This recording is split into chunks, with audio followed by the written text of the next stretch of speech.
The sound of that cake striking the marble floor still finds me in my dreams. Sometimes it's loud enough to wake me, that wet splatter echoing through the corridors of memory like a bell that never stops ringing. 10 months have passed since that night, and yet, whenever I close my eyes, I can see the dark smear spreading across the white stone, smell the sugar and cream mixing with candle smoke, and hear the hush that fell over the room as the laughter died. That night in Savannah, Georgia, in the autumn of 1856, something inside me broke, or perhaps something inside me woke. I was 22 years old and had already learned that silence was both a shield and a prison.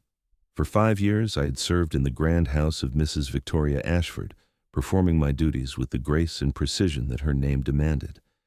I had been told I was fortunate, that being a house servant was a privilege. There was a certain safety in proximity to fine carpets and polished silver, they said. But I learned quickly that cruelty does not fade with distance from the fields. It simply wears perfume. Victoria Ashford was a woman of delicate features and deliberate malice. Her voice could drip with sweetness while her eyes promised ruin. The world called her refined. Those who served her knew she was a sculptor of obedience, shaping people with words as sharp as blades. She delighted in calling me her masterpiece. I was trained to pour tea like an English gentlewoman, to arrange flowers by color and scent, to speak softly, never too loud, never too soon. I was the perfect servant, silent, skillful, and unseen. But perfection is a fragile thing. It can shatter with one act of arrogance, one drop of cruelty too far. For me, it was the chocolate cake.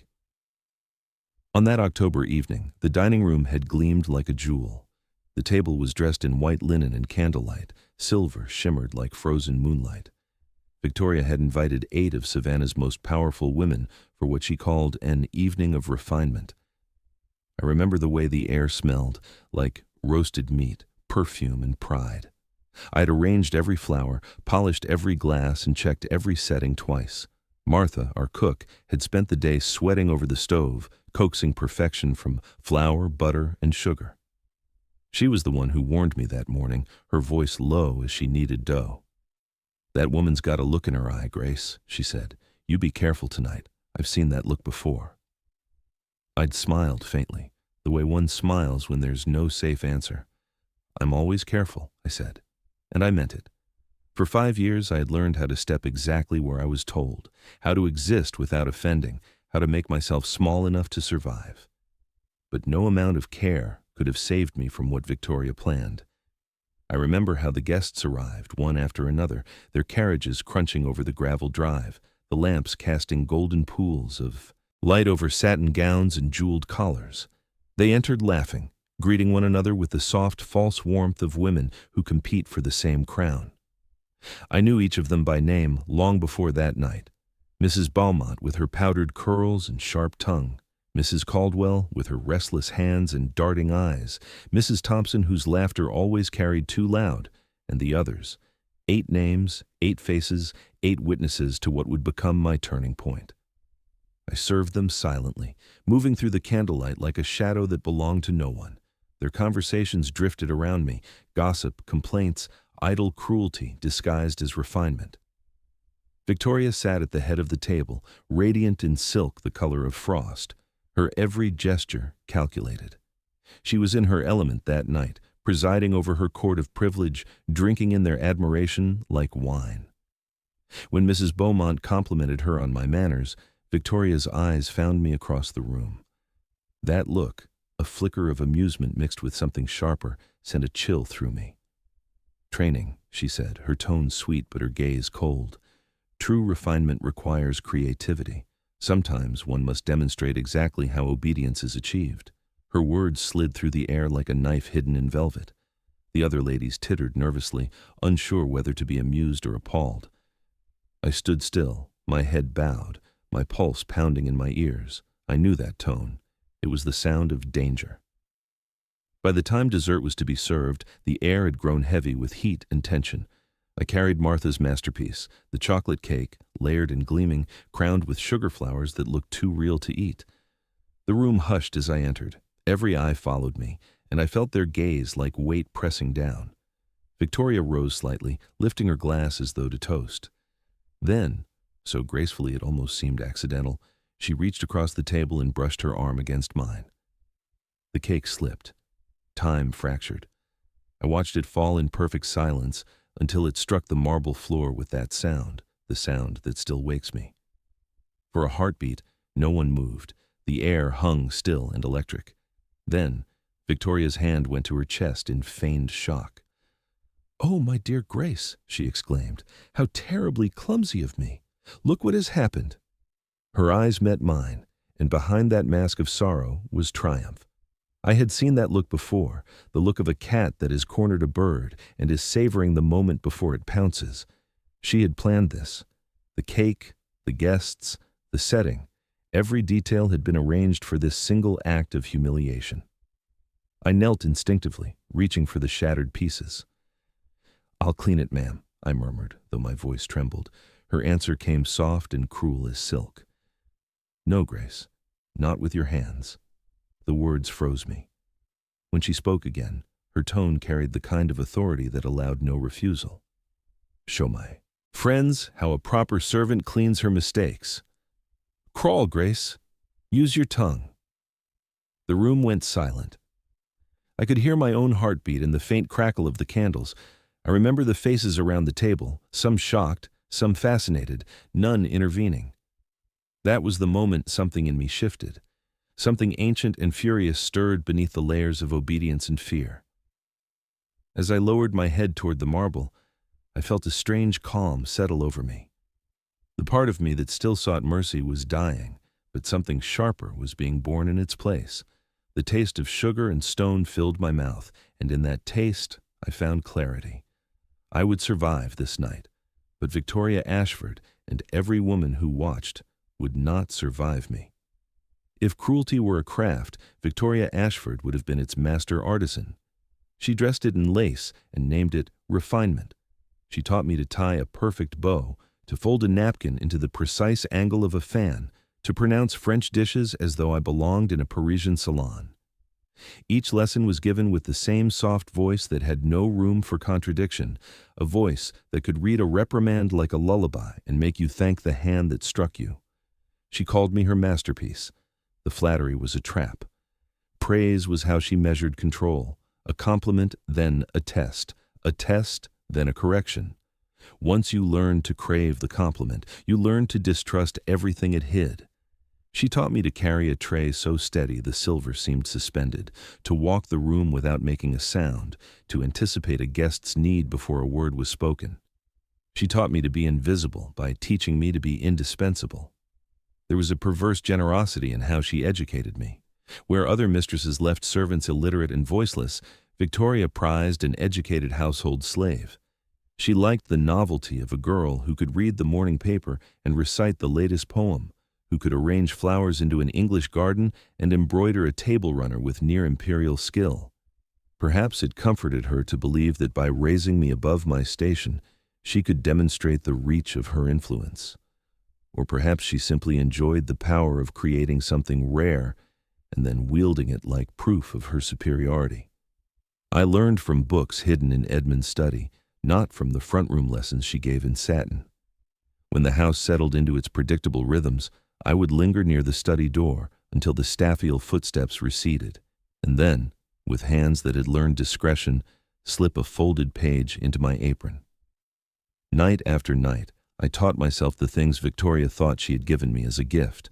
I taught myself strategy the way a seamstress learns to read a pattern, line by line, with small, careful stitches that add up to a garment strong enough to hold a body. Her lessons on presentation taught me something else entirely: how to read people. The way a widow pressed her hand to the arm of a dinner companion, the way a hostess smoothed a napkin twice before offering a toast, the micro-gestures that spelled greed, fear, or guilt. Victoria trained my eye to see them. To her, human beings were interactive objects to be managed. To me, human beings became maps of possibility. I learned the locations of weakness and how to approach them without appearing to touch. What Victoria could not foresee was that those same skills could be turned in the opposite direction. The craft of obedience, once mastered, could be inverted into a craft of subversion. She taught me to listen. Not the casual listening that picks up gossip, but the disciplined listening of someone who knows that the right syllable at the right hour can alter a fate. She taught me to remember small details, a favored perfume, a daughter's middle name, the exact phrase a man used when he thought himself out of earshot. These were the tokens she used to reward or punish. She did not realize she was equipping me with a ledger of vulnerabilities. There was also a rhythm to how she humiliated, never gratuitous, always theatrical. She liked her demonstrations public enough to impress her guests, private enough to avoid scandal, and precise enough to be instructive. The message was always the same. She could make you small, not because she enjoyed cruelty for cruelty's sake, but because she believed size proved order. Power, she taught, is proportional to the humiliation one can command without regret. I learned patience from her. Victoria believed in slow work, a comment dropped like a pin in a crowded room, a withheld favor that caused a household anxiety. She taught me to be patient in my responses, to fold my anger as neatly as she folded linens. It was a lesson in delayed reaction. Make them wait for the closure you owe yourself, then reveal it when the moment is most damaging. She thought that patience made one a better servant. I came to understand it made one a better strategist. There was an irony that fed my resolve. Victoria's refinement insisted that cruelty be invisible to polite society. She could parade an educated servant as a testament to her benevolence, while taking private pleasure in demonstrating the limits of that benevolence. She wore that contradiction like a jewel, but the contradiction exposed her.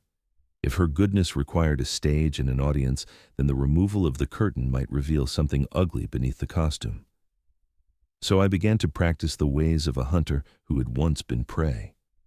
I learned where the household's vulnerabilities lay, who kept ledgers in unlocked drawers, who trusted servants with letters signed in error, who spoke freely after too much wine.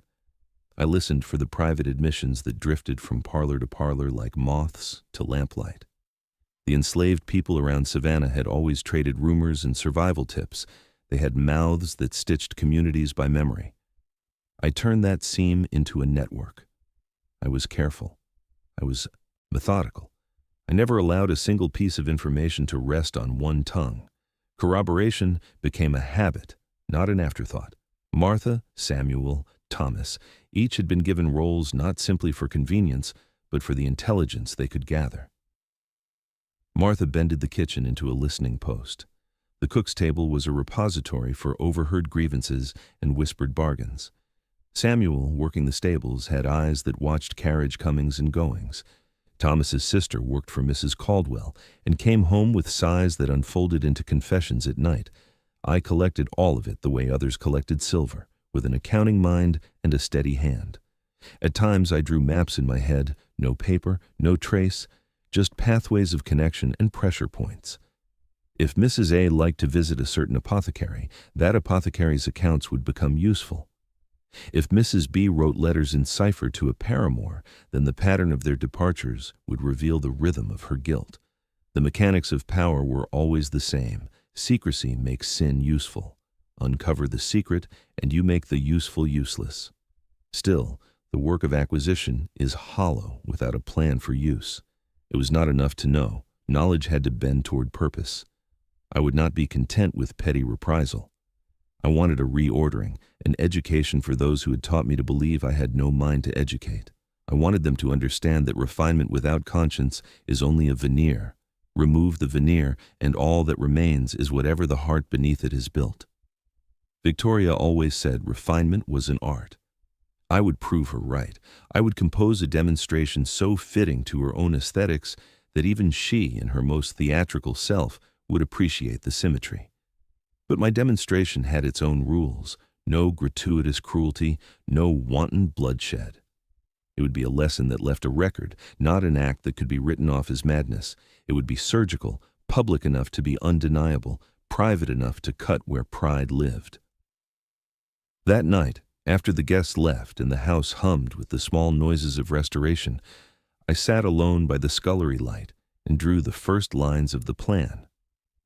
The craft of service had become my craft of revolution. It would not be a single blaze of rage. It would be a series of calibrated moves.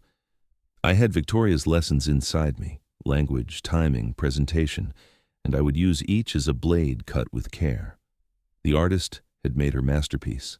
Now, the masterpiece intended to repurpose the tools of its making and teach the artist a lesson in an art she had never learned: the ethics of power. The season had begun again. Every October, when the live oaks dripped silver moss and the air smelled of wet cotton and magnolia, Savannah remade itself into a stage. Carriages returned from summer estates, gas lamps burned longer, gossip thickened like syrup. Victoria Ashford's townhouse, standing on the north side of Madison Square, became the axis of this annual theater. To be invited to one of her autumn gatherings was to belong. To be excluded was to vanish from conversation until spring. For 3 weeks after the night of the ruined cake, I spoke little and listened much. The household ran as before: polished brass, trimmed candles, punctual bells. But beneath the regular rhythm I heard an undertone of preparation. Victoria meant to restore her reputation with spectacle. She would host the first grand evening of the season, a salon for Savannah's highest ladies and visiting officers, where music and wit would erase the memory of any awkwardness that had clung to her name. She believed reputation could be mended with champagne. I knew better. Reputation, once cracked, rings when struck. It never sounds the same again. My plan began with a single list written in my head: who owed whom, who envied whom, who feared exposure. The city's aristocracy was a mirror room of secrets, each reflection dependent on another's discretion. I had no power by law or fortune, but I possessed the one currency that never devalued: knowledge, and I had begun, quietly, to spend it. Every morning, when the house still slept, I fetched deliveries from the grocer and exchanged brief remarks with the other servants along the square.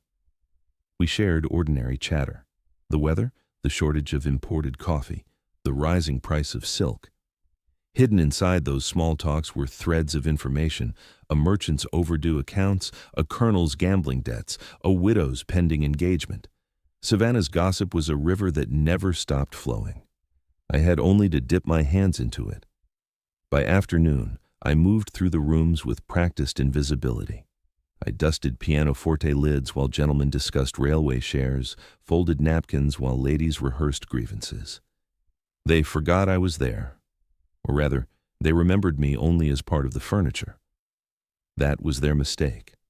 Every sigh, every hesitation, every glance across a teacup was another note in my growing composition. When Victoria's salon arrived, I intended to conduct that music to my own arrangement. Victoria herself seemed unaware of my inward transformation. She mistook my quiet for repentance. She resumed her small corrections: an instruction on how to polish crystal without leaving heat marks, a lecture on arranging roses in concentric color. I received them with lowered eyes and steady hands, the better to let her believe she had reestablished control.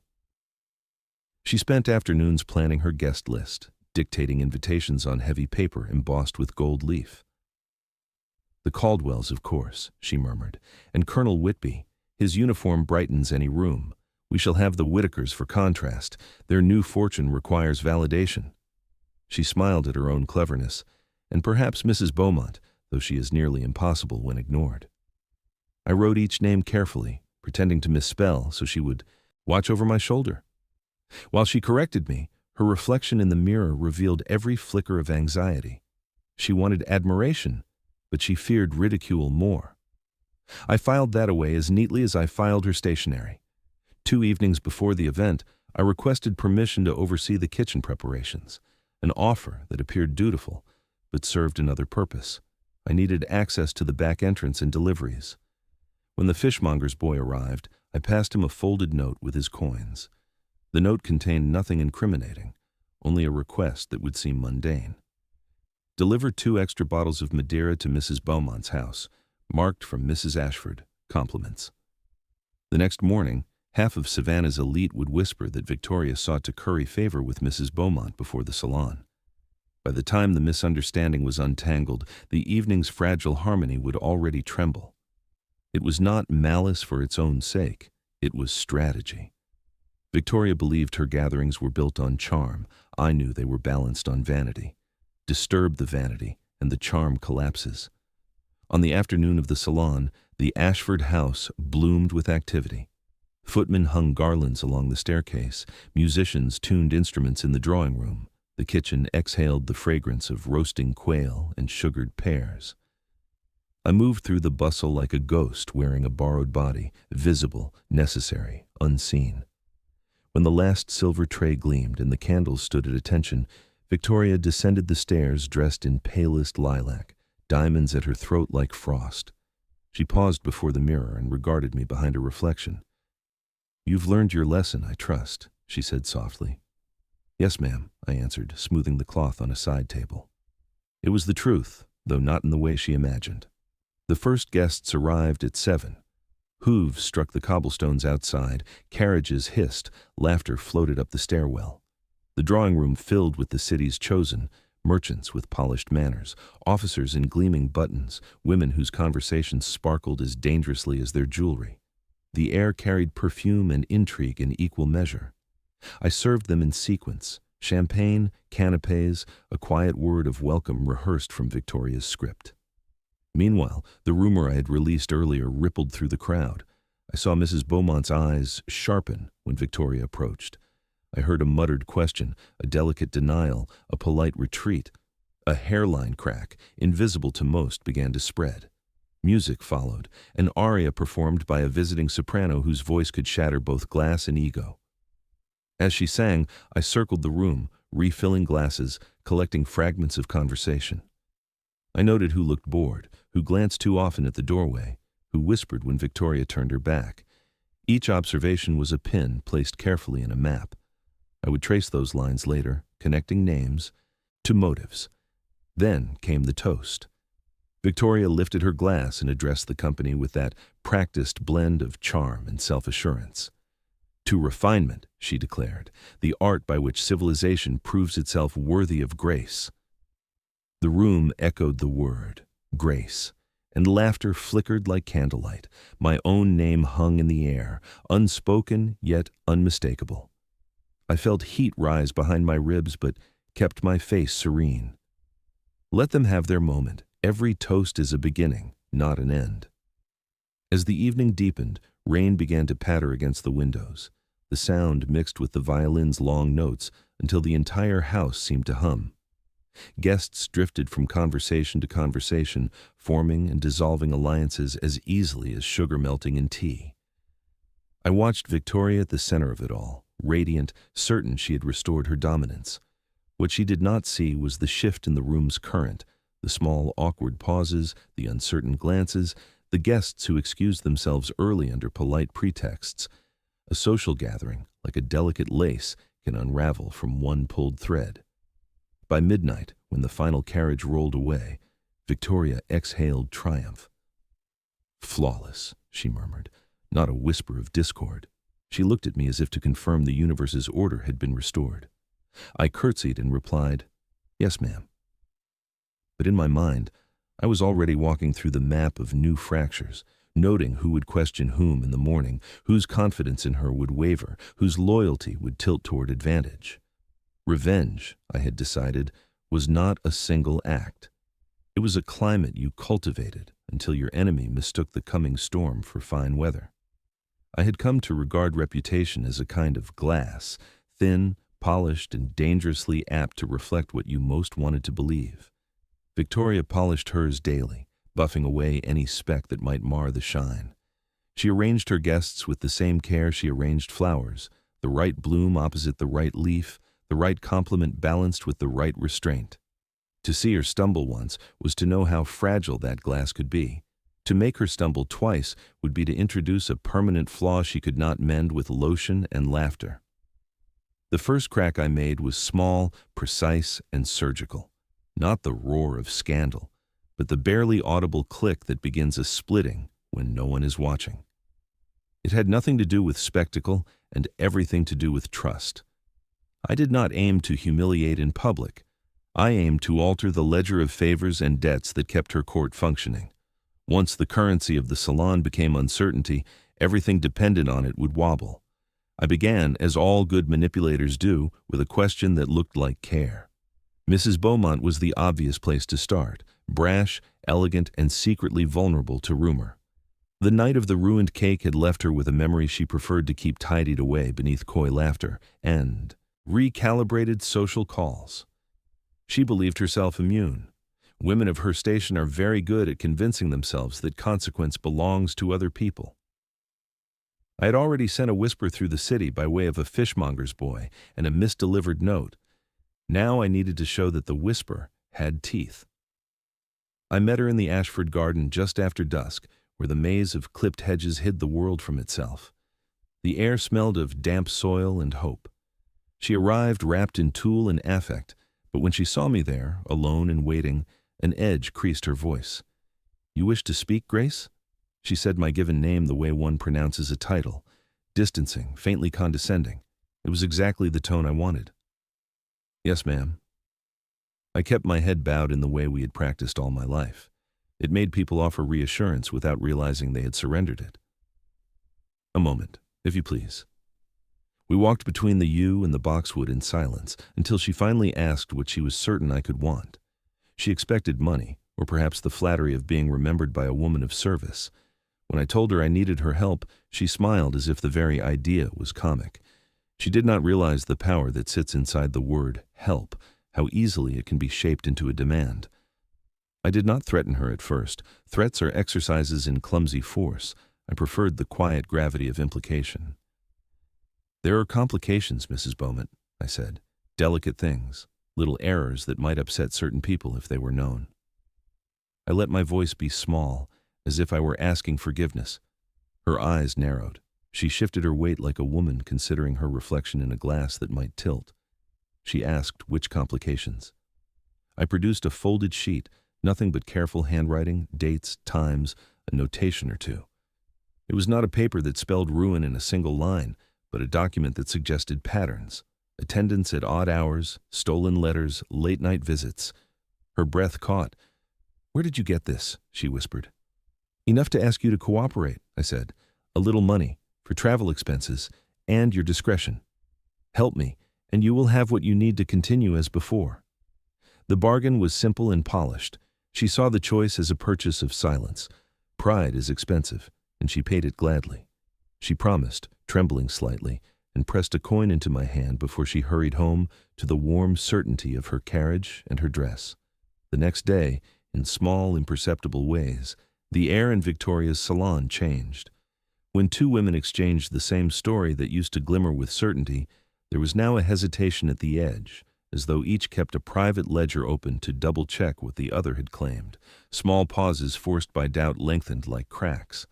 Someone would say of a gentleman, "I would not bet on his honor," and another would look up in surprise as if for the first time. Questions migrated like small birds, unsettled and jittery. It was not yet scandal, and it did not need to be. Uncertainty is a corrosive agent for vanity. A woman who must consistently reassure herself of her place will soon glance at mirrors until she sees only flaws. When Victoria noticed the change, sly glances, a compliment returned with the sting of curiosity, she tightened her smile. She attempted the same old performance, a carefully chosen anecdote, an elegant toast. But even her most polished gestures found softer applause. People had been taught in the span of a day to listen for the chord that would not hold. The real value of what I had begun was in the way it made them behave differently in private. I used the small crisis to gather more evidence, to move through the household with renewed permission. People who feared exposure are generous with explanation. They offer detail to anyone who seems to understand a problem. A worried heart will confess because confession is a kind of preemptive bargain. Mrs. Beaumont's promises opened doors I had previously kept closed. A name dropped in confidence by one woman led to a receipt quietly admitted by another, and receipts led to men who kept ledgers, and ledgers led to addresses, and addresses led to witnesses willing, for the right price, to tie their recollections together. I never forced a lie to be believed. I only made it unseemly to trust anything at face value. When Mrs. Beaumont excused herself from a conversation to whisper in Victoria's ear, the latter's eyebrow rose, and the two exchanged a look I had arranged with the barest touch of misdirection. Victoria wondered aloud in the privacy of her sitting room about the source of these small insinuations. "Who is spreading such talk?" she asked, her voice tight as a drawn bow. I answered with the same neutrality that had once served as my shield. "Rumor, ma'am, small minds and idle hands." I smiled and polished a glass rim as if finishing a chore. There was a delicious irony in her complaint. She had always relied on the machinery of gossip to bolster her own social position. Now that zelfde machinery hummed with my own tune. The instrument she had tuned for her pleasure had begun to sing another song. Over the course of the next week, a pattern emerged. A countess's petticoat was found stained in an awkward manner that called for explanation. A husband discovered a note in a pocket that suggested unfamiliar intimacy. A ledger showed payments to a name that matched a traveling doctor with questionable ethics.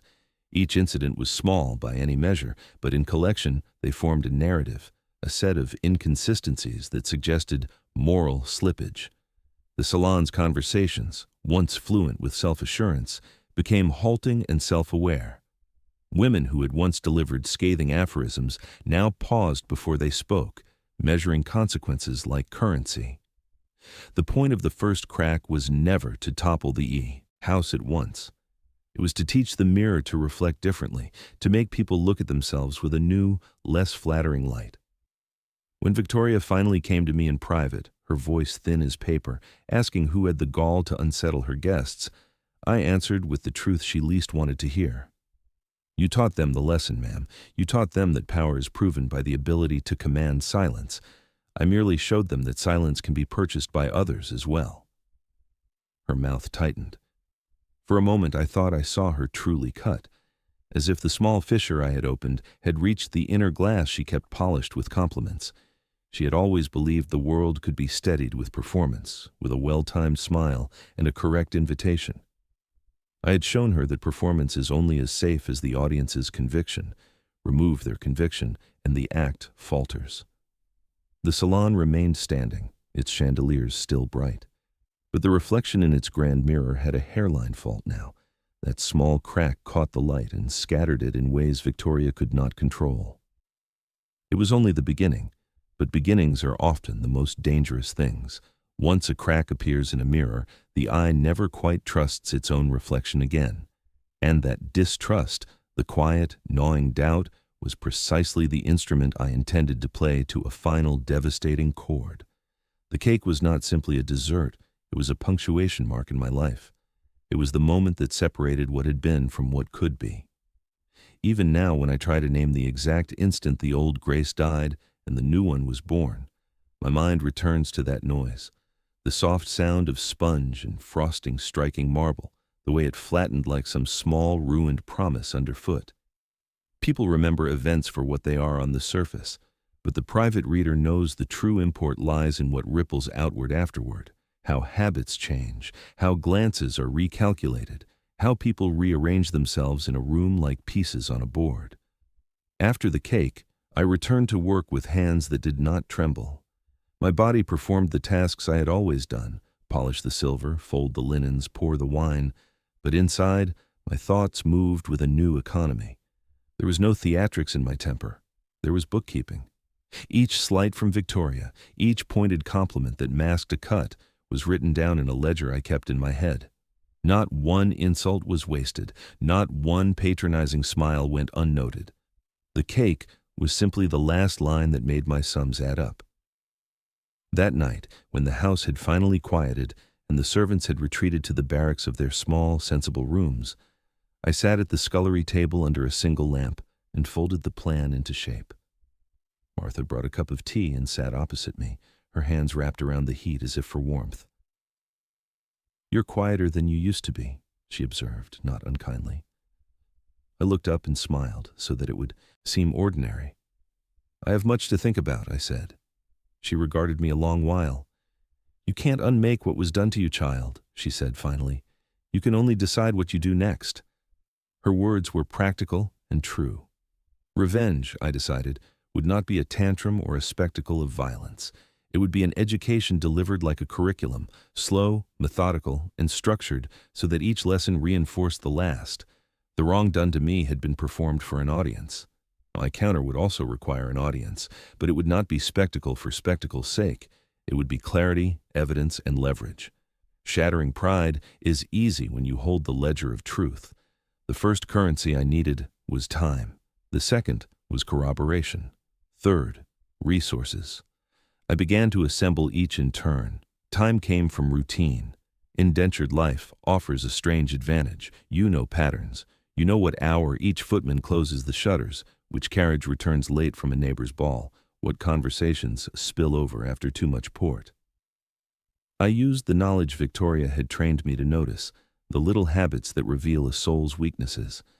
I cultivated patience until it felt like a muscle. I let people speak and fold their admissions into my memory like a seamstress tucks thread into a hem. Corroboration came from the small network of reliable mouths around Savannah. There were always those who would rather accept a coin or a kind word than a moral hazard. Samuel in the stables watched the comings and goings of visitors and memorized faces. Thomas's sister, who worked for Mrs. Caldwell, left with tired eyes and stories at day's end that, when pieced together, formed a map. Martha, with her years in the kitchen and her innate capacity to read people, became my closest confidant. She could coax a confession from a man over a pot of stew that no prosecutor could compel in a courtroom. Resources were harder. Money in our world is rarely simply cash. It is favors, small secrets, promises. I traded carefully, an extra portion of stew for a ledger's glance, a warm blanket for a quiet promise to hold a door. Over weeks, I assembled enough coin to make small investments and to pay for the services of people who preferred not to ask questions. I learned the necessary art of being both generous and selective. A favor owed is a promise you can call in at the right hour. I also began to work on presentation. Victoria had taught me how to make an entrance. I learned how to fade into the architecture and re-emerge only when most useful. Appearances matter, not because they deceive, but because people act differently when they think the world perceives them as secure. I polished my hands and my voice, not to deceive wholly, but to make my commands land with the gravity I intended. A woman who has suffered learns quickly that the world listens when she speaks with certainty. There were practicalities as well. I practiced moving through locked doors and quiet stairways.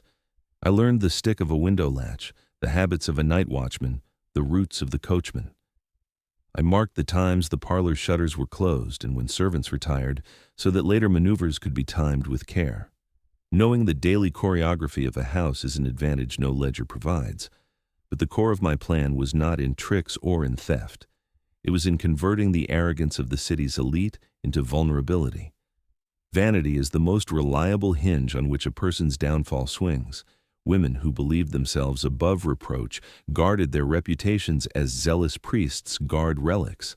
The slightest suggestion of scandal unravels a life that depends on being believed.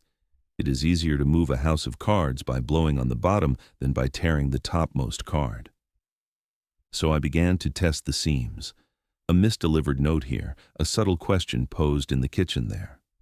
The shift was not immediate, it was a slow erosion. I delighted in small, lawful humiliations, the way a hostess would nervously apologize for her forgetfulness, the way a gentleman would correct himself mid-sentence when a ledger was loosely mentioned. Each small crack in their composure fed the larger pattern. There were nights I nearly lost courage. Revenge, even when framed as right, can be a lonely occupation. Many evenings, as I lay in my narrow bed, I imagined Martha's warning. It is a heavy burden to hold other people's ruin in your hands.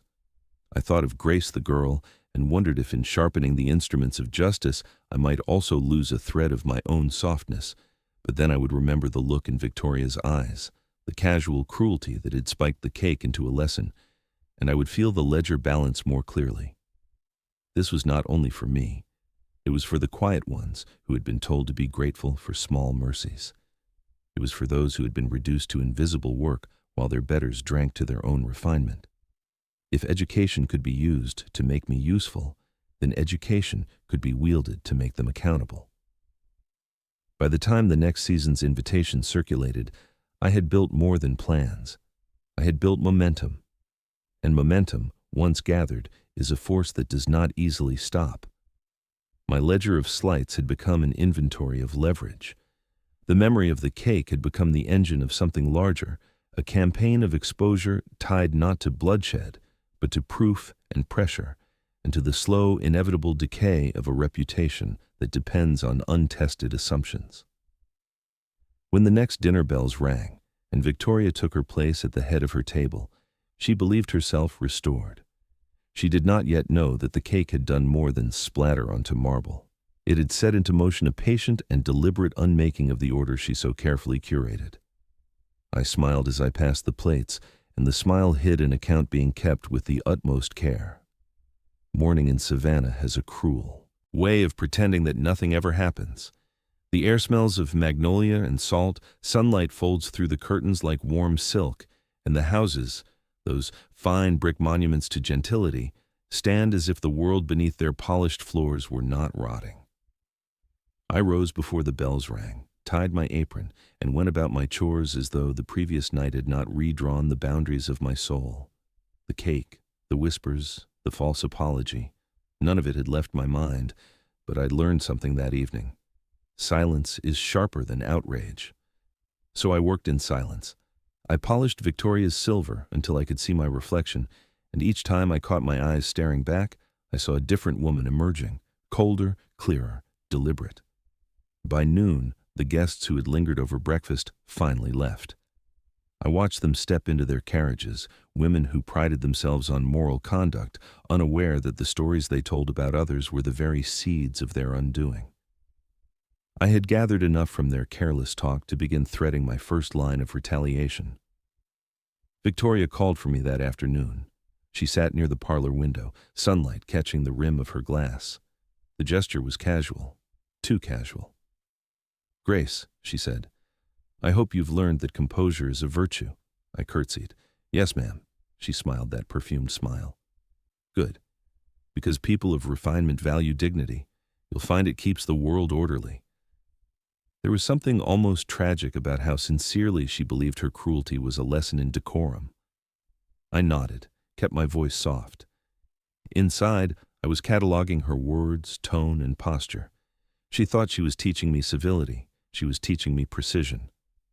When she dismissed me, I went to the kitchens. Martha was kneading bread, her hands dusted with flour. I stood beside her and helped without being asked. "You heard her again?" she said after a while. "Yes. She's the same as ever." "I'm the one who's changed." Martha looked at me sidelong. "Changed how?"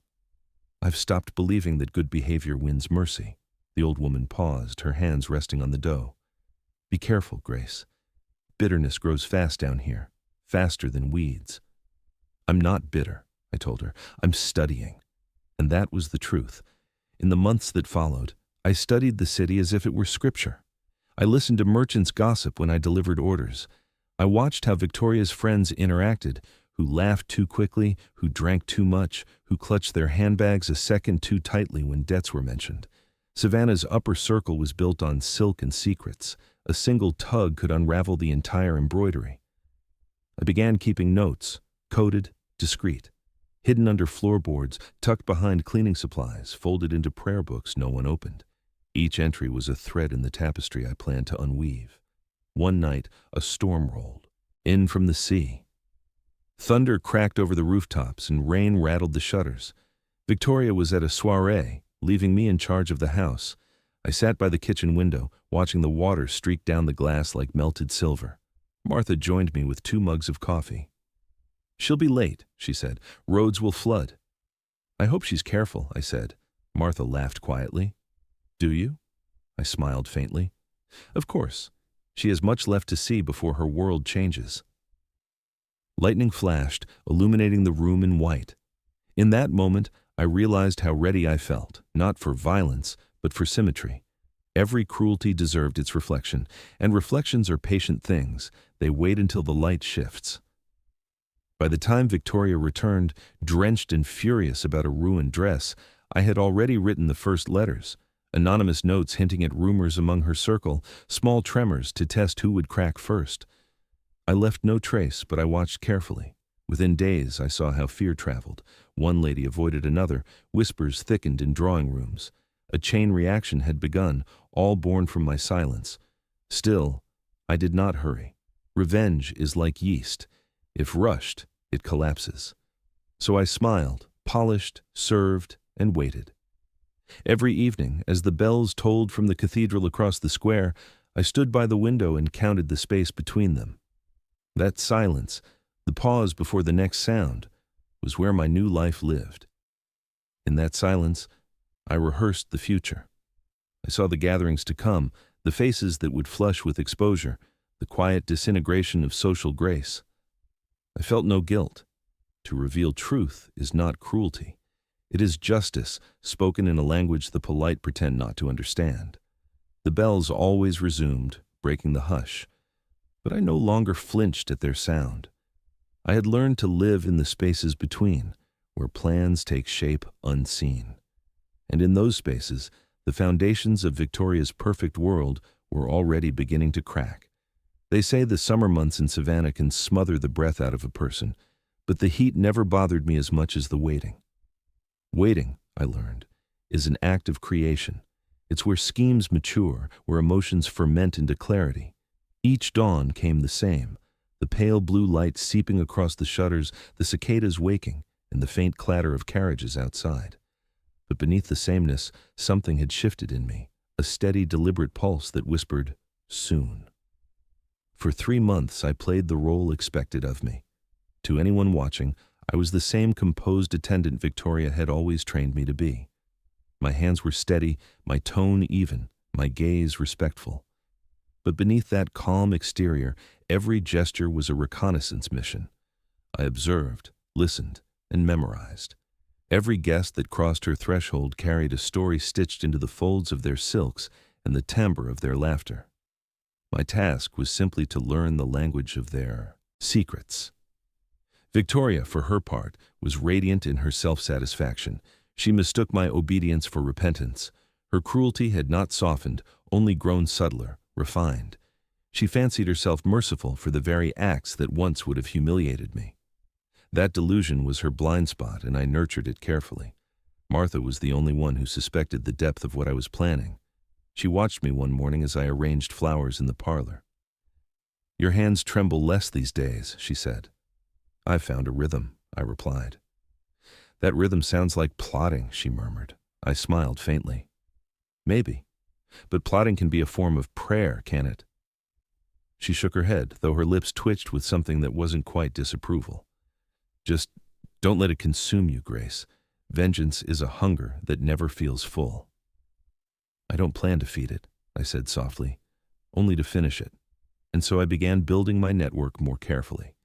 The kitchen boys, the laundresses, the stable hands, people invisible to those they served, became my quiet chorus of eyes and ears. I offered them small kindnesses, not bribes, and in return they offered fragments of gossip, sightings, confessions. Piece by piece, I stitched together a quilt of scandal that reached far beyond Victoria's house. Mrs. Caldwell's husband, it seemed, was drowning in gambling debts. Mrs. Whitmore, the one who prided herself on her piety, had an arrangement with a banker young enough to be her son.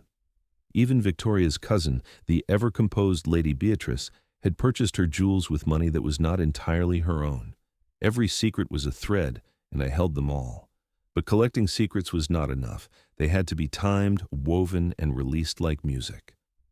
I began drafting anonymous notes again, more refined this time, elegant in penmanship, calculated in tone.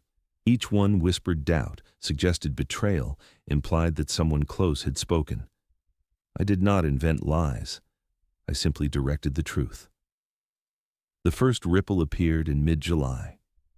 Mrs. Whitmore canceled her afternoon teas, citing illness.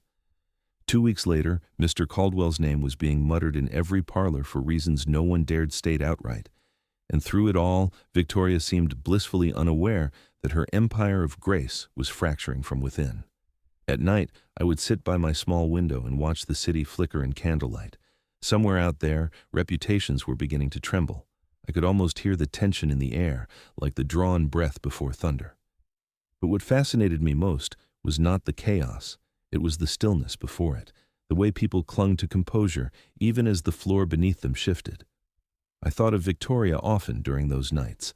I pictured her arranging her dinner parties, her laughter echoing through the marble hall, the faint clink of her glass as she toasted her circle. I imagined the tiny fissures already running. Through her friendships, the unspoken suspicion growing behind every polite smile. That was the artistry of patience, the slow unraveling of confidence, the collapse that begins long before the fall. One evening, while preparing for another of her gatherings, Victoria looked up from her vanity mirror and said, "Grace, have you noticed how restless everyone has become lately? Savannah feels uneasy." I kept my tone perfectly even. "Perhaps it's the heat, ma'am. The weather makes people short-tempered." She studied her reflection, frowning slightly. "Perhaps." Then she smiled again, the way only people who think they control every variable can smile. When she left the room, I allowed myself a single breath of satisfaction. The unease had reached her doorstep. Still, I knew the true reckoning could not come yet. To destroy a house like Victoria's, you must not strike its walls. You must hollow out its foundation. So I continued my quiet work, collecting, listening, aligning. Every whisper in Savannah seemed to find its way to me now, as if the city itself wanted to confess. By the end of the third month, I stood in the mirror and barely recognized the woman staring back. My hands were steady, my gaze unwavering. I no longer trembled at memory. I planned futures. The rage had cooled into something sharper, something almost beautiful in its symmetry. The world above me still believed in the permanence of its order. But I had learned the secret truth. Nothing built on cruelty truly lasts. All it takes is one patient hand, pulling one careful thread. And I was done pulling softly. By the first week of August, Savannah's grace had begun to curdle. What had once been a city of polished smiles now whispered behind gloved hands. The same women who once toasted each other's refinement now measured their words like soldiers rationing powder. I walked among them unseen, the quiet current beneath their calm surface, and I knew the cause of every ripple. My notebook, disguised as a book of recipes, had grown thick with names, dates, and coded initials. Each page was another knot in a net that could be drawn tight whenever I wished. I did not need to embellish. The truth was damning enough. These women had built their comfort on illusion, on the idea that the poor, the servants, the indebted would never dare remember. But I remembered everything. Mrs. Whitmore's secret had been the easiest to confirm.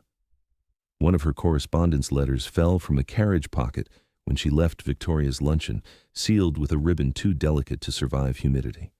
The ink inside revealed a tenderness she would never have shown in public, letters from a banker in Charleston, signed "Yours eternally." It was love, yes, but also leverage. A letter like that could sink a reputation faster than any scandal invented from rumor. Then there was Mrs. Caldwell. Her husband's gambling debts had reached even the ears of the dock workers. Through Samuel, I learned he owed half his holdings to a man who had no patience for genteel excuses. One discreet visit to that man's assistant, under the pretense of settling a household account, and I had copies of the ledgers. Names, sums, due dates. Proof that the Caldwell estate was built on borrowed sand. Lady Beatrice's story was subtler. She prided herself on morality, always quick to correct others' impropriety. But the jeweler on Broughton Street spoke too freely one afternoon. He boasted that her diamonds had been reacquired from a smuggler who owed him a favor. The implication was clear. The gems were not hers to flaunt. A single word from me to the wrong ear, and her moral authority would vanish like perfume in rain. I did not yet move openly. These were rehearsals, tests of tension. I wanted to see how rumors traveled when nudged gently, how fear spread when truth was left without a name. Savannah, I learned, was a city that devoured its own. All it took was the faint scent of hypocrisy, and its polite society would turn cannibal. Victoria, ever oblivious, seemed to sense only the symptoms, not the source. Her invitations were accepted more hesitantly now. At each dinner, fewer guests arrived. The laughter felt forced, brittle around the edges. She attributed it to summer fatigue. I knew better. The web I had woven was tightening, each thread humming with potential energy. Martha noticed my silence one evening as we prepared supper. "You're quieter than usual," she said, her eyes steady on me. "I'm listening," I replied. "To what?" "To the sound of walls bending." She didn't press further. She had learned that when I spoke in riddles, it was safer not to ask what they meant. That night, after Victoria retired, I sat by the window again and opened my notebook. The moonlight caught the ink, glimmering like silver veins. I drew a line connecting names: Whitmore to Caldwell, Caldwell to Beatrice, Beatrice to Victoria. The pattern that emerged looked almost like a constellation. Every star was a sin, and every line between them was my hand guiding fate. Yet, in quiet moments, I sometimes wondered if I was still myself. The girl who once trembled at cruelty had vanished, replaced by a woman who manipulated social ruin as deftly as one folds linen. But doubt is a luxury vengeance cannot afford. I turned the thought away like smoke from a dying candle. In the following weeks, the consequences began to bloom. A rumor about Mrs. Whitmore's letters reached her husband. He left for Charleston unannounced. Mrs. Caldwell's creditors began to call in their loans, forcing her to sell half her silver. Lady Beatrice abruptly canceled her charity events due to personal matters. Each downfall was discreet, but together they formed a symphony of unraveling. Victoria began pacing the halls at night, her slippers clicking like nervous metronomes. "Savannah has turned sour," she said one morning, stirring her tea too fast. "People have lost all decency." "Perhaps decency was never real," I said. She frowned. "What do you mean?" "Maybe it was only an arrangement that comforted those who benefited from it." Her eyes lingered on me, searching, but she saw only the servant she expected. That blindness was her doom. I began drafting the final act of my plan. It would not be another anonymous letter or whisper. No, this would be an event, a mirror of her own cruelty, only turned outward. Victoria had once invited Savannah's finest to watch another's humiliation. I would invite them to watch her reckoning. Martha sensed it before I spoke of it. "You're planning something final," she said quietly one evening. "Yes? And after?" "After, I will be free of her shadow," she sighed. "Freedom comes heavy, Grace. Be sure you want to carry it. I've carried worse." Outside, the magnolias swayed under a warm, gathering wind. I could smell the coming storm. In Savannah, storms were always heralds, cleansing, violent, and precise. I looked up at the night sky and imagined the web I had spun trembling under the first gust. When the storm broke, it would not destroy me. It would reveal what had always been true, that refinement without conscience is rot dressed in silk, and I, who had been its silent witness, would become its reckoning. August 15th arrived with a sky the color of pewter and a humidity that made the house sigh. It was Victoria's birthday, a detail she loved, a date she circled in gilt on her own calendar, and the perfect stage for the lesson I intended to give. She believed birthdays were proof of adoration. She did not understand that they also make people predictable. Every guest expects a toast, every hostess plans a show, and every ritual can be redirected. I had spent months turning trivialities into instruments. Tonight I would tune them all at once. Preparations moved like clockwork. Servants ran on the edge of ballet, silver polished until it shone like moonlight, candles trimmed to equal height, music rehearsed and rehearsed until even the pauses seemed exquisite. Each guest was attended to in a manner that bespoke care. Everything that could be anticipated had been. My role was plain on the surface: attend, serve, disappear. Underneath that plainness, every movement had been rehearsed for a purpose. Martha handed me small bundles with instructions folded inside. Samuel checked carriage times twice. Thomas stood by the back door with his eyes sharp as a watchman's. Everybody knew their cue, and everyone involved trusted me because I had earned, over months, the reputation of someone who cared more for the household's reputation than my own breath. I had arranged for the wine to be placed in a certain decanter, nothing remarkable to any of the guests, but inside, concealed like a seam, was a mild tincture I had learned to prepare from a medicinal text. It was the sort of concoction that softens muscles and dulls sharpness without causing lasting harm if measured with care. My aim was never to maim or to murder.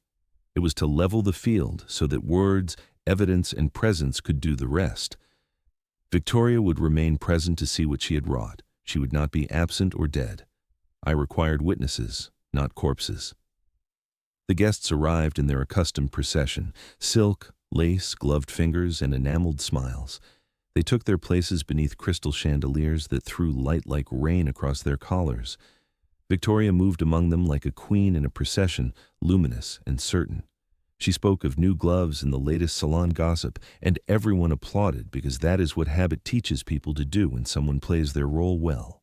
At the appointed time, the moment chosen because it coincided with the third course, when attention slackens and conversation flows easily, I moved like a shadow across the threshold and topped Victoria's glass.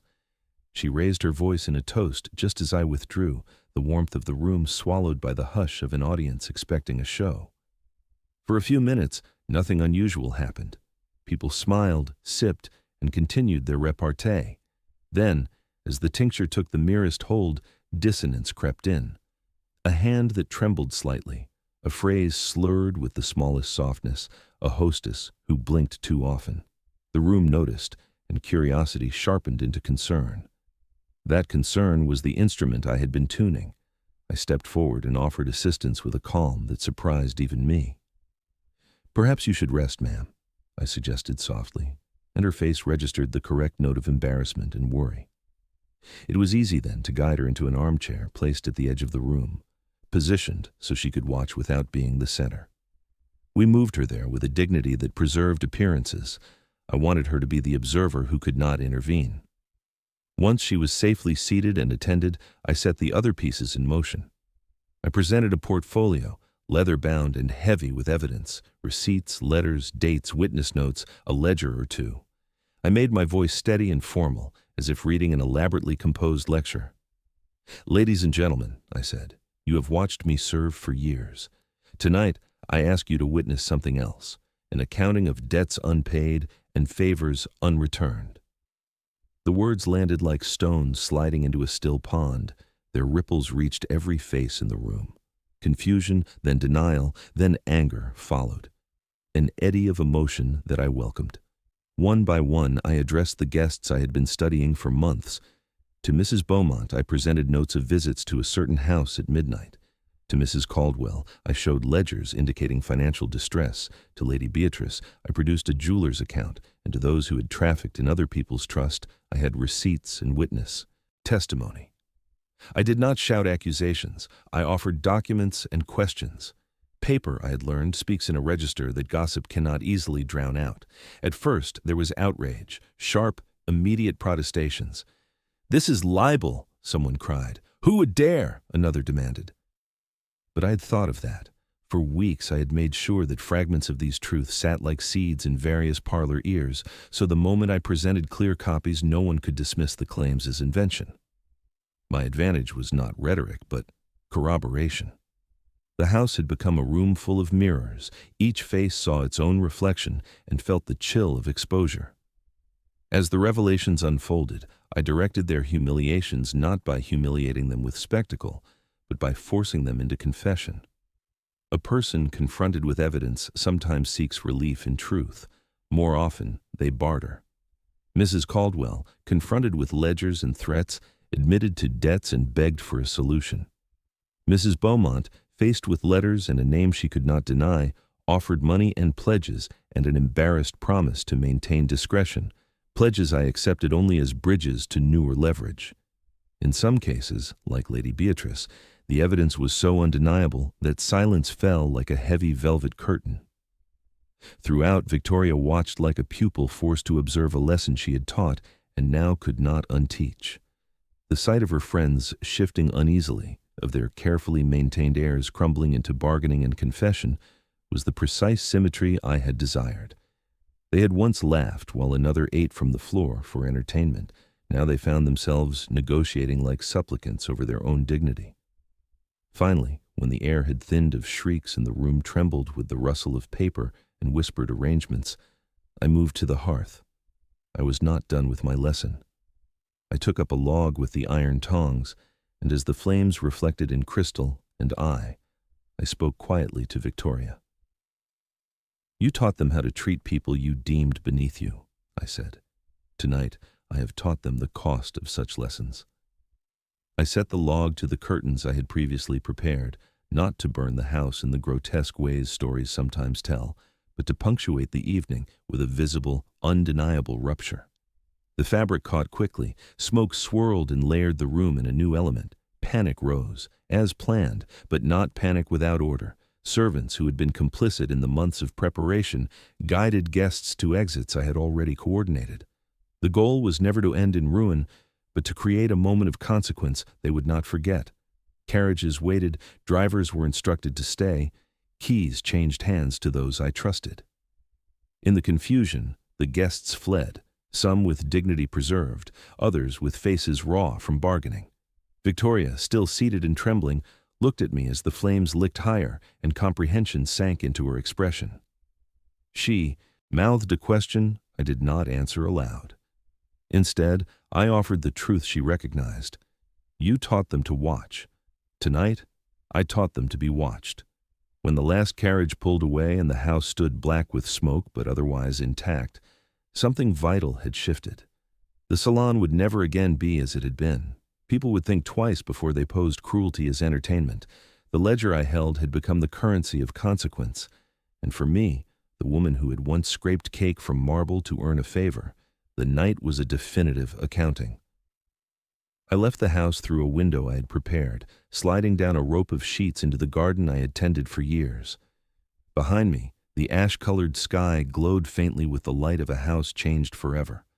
Ahead of me, the river awaited, and beyond it, new weather and new work. I had not sought to annihilate anyone. I had sought to rebalance a ledger.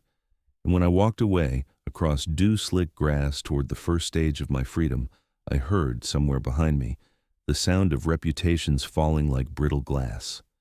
Dawn came late that morning, as if the sun hesitated to rise over what it had witnessed.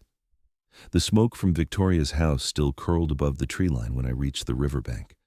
The world was gray, calm, and so strangely silent that even the water seemed to pause between breaths. I sat there with my skirts soaked to the hem, fingers trembling not from fear but from the long-awaited stillness that follows decisive acts.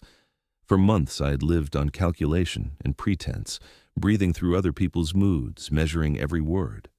Now, for the first time, I could breathe without permission. Behind me, faint bells rang from the town's small church, carrying news faster than any messenger could.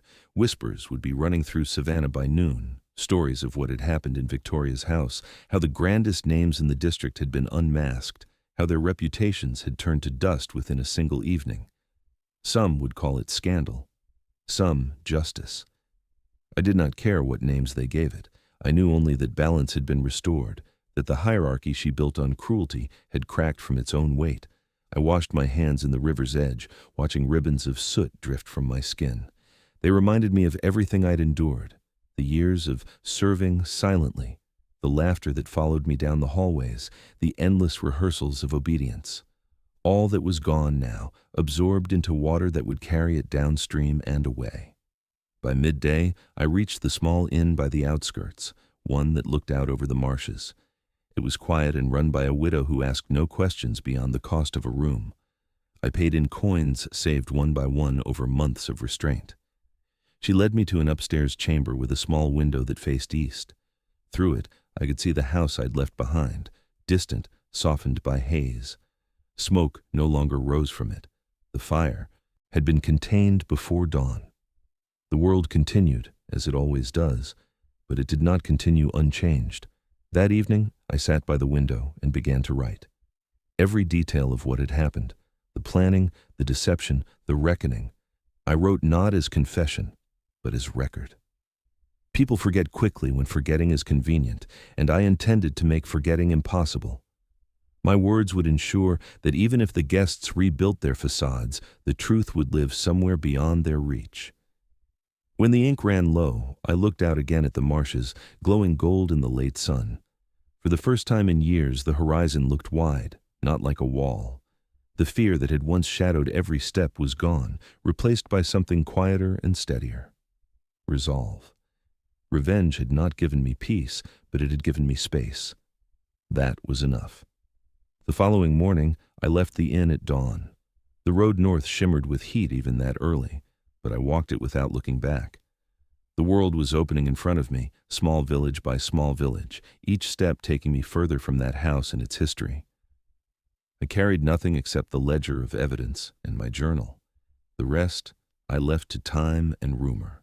Weeks later, in Charleston, I heard through gossip at a marketplace that Victoria had left Savannah for Europe. They said she no longer hosted salons, that her laughter had grown brittle, that she lived now in quiet reflection. The phrase made me smile, not from cruelty, but from the irony of how silence, once forced upon me, had finally found her. The world had simply reversed its mirror. Sometimes at night, I dream of that final evening, the candles, the letters, the stunned faces, and I wake not with guilt, but with clarity. I remember the exact moment when power changed hands, not when they begged, not when I spoke, but when I realized I no longer needed their acknowledgement to define myself. And so I move onward, one town to the next, rebuilding myself not as a servant or a victim, but as something freer, an observer of justice shaped by experience. The river carries away its ash, the city rebuilds its gossip, and somewhere in a fine house, a woman named Victoria glances at her reflection and sees a truth she cannot unsee. As for me, I walk beneath wide skies with ink on my hands and no one's orders in my ears. I have learned that freedom is not given, it is taken, shaped, and guarded. The night that ended all was not an ending. It was the quiet beginning of my own story. If you've followed my story this far, stay with me. There are more nights and dawns to come, and every one of them begins with the courage to face what once seemed unchangeable.